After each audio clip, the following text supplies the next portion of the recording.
Good morning children.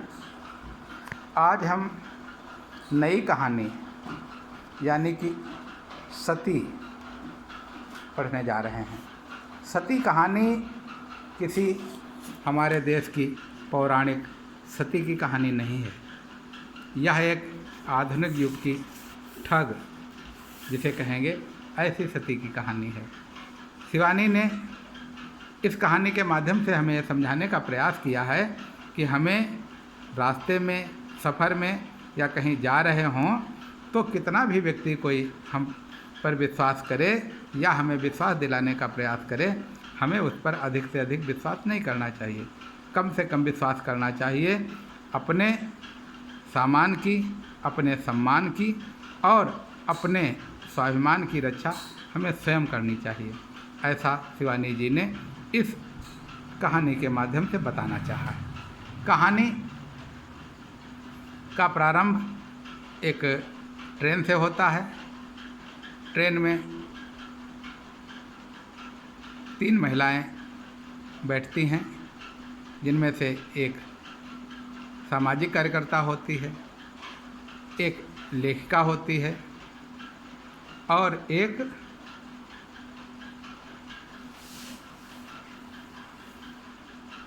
दक्षिण भारतीय महिला होती है।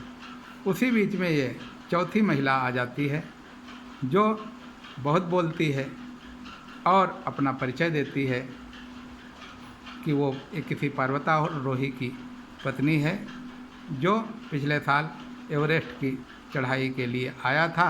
एवरेस्ट फतह करते करते वहाँ अवलाच आ गया। अवलाच मीन्स एक बर्फीला तूफ़ान, और वो बर्फीले तूफ़ान में दब गया। उसको खोद करके सेना के लोगों ने निकाला है, उसका शव मिल गया है, इसलिए वो उनके साथ में सती होने के लिए जा रही है। लेकिन वह रूढ़िवादी नहीं है। वो कहती है कि मैं रूढ़िवादी नहीं हूँ, मैं अपने पति के साथ में सती ज़रूर होऊंगी। मेरा पति इतना अच्छा था।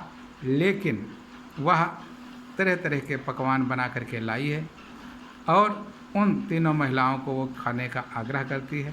हालांकि पहले ये तीनों महिलाएं मना कर देती हैं और अपना अपना टिफ़िन निकाल करके भोजन करने का शुरुआत करती हैं। लेकिन वो महिला ज़बरदस्ती सबको अपने द्वारा बनाए गए तरह तरह के व्यंजन देती है, जिन्हें वो भी फिर चाव से खाते हैं और अपने हिस्से के भोजन भी उसको देते हैं, जिससे आत्मीयता बढ़ती है।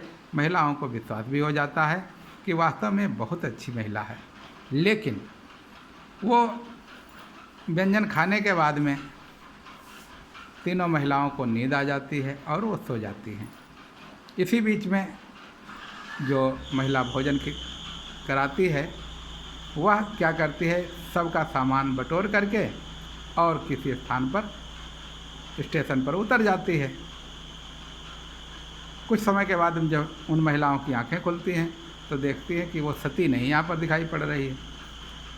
सबको व्याकुलता होती है। वो चैन पुलिंग करके गाड़ी को रोकते हैं और बताते हैं पूरी गाड़ी में उस महिला की इंक्वायरी होती है, जांच होती है, लेकिन वह महिला कहीं खोजबीन में नहीं प्राप्त होती है। अर्थात बच्चों, इसी प्रकार के हमको जीवन में बहुत सारे लोग मिलेंगे जो कि बड़ी बड़ी बातें कह करके हमको लुभाने का प्रयास करेंगे, अपने जाल में फंसाने का प्रयास करेंगे और हमको तरह तरह की नई नई लाभकारी योजनाएं बताएंगे। लेकिन हमें इनसे बचना चाहिए। क्या कहा गया है? लोभा पापस्य कारणम। लोभ पाप का कारण होता है। यदि हमें किसी प्रकार का लोभ आ गया हमारे मन में किसी वस्तु के प्रति, तो निश्चित रूप से हम ठगे जाएंगे और उस ठग के द्वारा हमें इतनी हानि हो जाएगी जो काफ़ी समय तक हम पूर्ण नहीं कर पाएंगे। इसलिए इसे बचने का एक ही माध्यम है, वह है कि हम स्वयं को बचाने का प्रयास करें, अपने पर विश्वास रखें, दूसरे का दिया हुआ न खाएं और दूसरे की बातों में हम इतना प्रभावित न हों जो हम उसके अनुसार कार्य करने लगें। ठीक है बच्चों, धन्यवाद। आप इस कहानी को एक बार पढ़ोगे और इस पर आधारित गद्यांशों और प्रश्नों को करने का प्रयास करोगे। यदि आप कोई प्रश्न करने में असमर्थ रहते हैं तो हम उसे करा देंगे। धन्यवाद बच्चों।